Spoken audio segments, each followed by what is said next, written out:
మరి హరీష్ రావు మాట్లాడితే మరి రాజీనామాలు పదవి దిగిపోండి అని.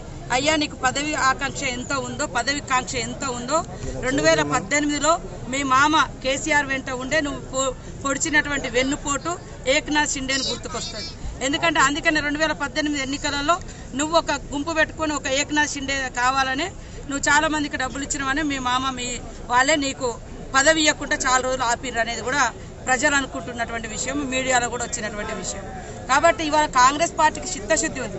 ఇవాళ రుణమాఫీ అంటేనే ఈ దేశంలో care of address Congress, guarantee అంటేనే గ్యారంటీలకు గ్యారంటీ కాంగ్రెస్.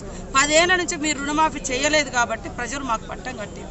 కొద్దిగా కూడా ఓపిక లేకుండా అధికారం పోయిందనేటువంటి అసహనంతో మీకు తెలుసు ఆయన ఎంత ఉందంటే, ఇగో నువ్వు దిగిపోవు నేను కట్టేస్తా కాళేశ్వరం, నీ ఆధ్వర్యంలో కదా కట్టితే 1,00,000 కోట్లు నీళ్ళలో పోసినావు హరీష్ రావు, ఇవాళ అవినీతిలో కొట్టుకుపోయింది, మీరు దిగిపోండి మేము కట్టి చూపిస్తా ఉంటారు. 1,00,000 కోట్లు తిన్నా సరిపోదని మళ్ళీ తెగిపోయిందని కూడా నువ్వే కట్టడం కోసం నీకు ముఖ్యమంత్రి పదవి కావాలని ఇవాళ రైతుల పేరు పెట్టుకొని మళ్ళీ అట్లా. అప్పుడు ఆ రోజు కూడా విద్యార్థులను చావులకు ఎగదోసి నువ్వు తప్పుకొని పోయి పదవులు అనుభవించరు. ఇది మీ చరిత్ర.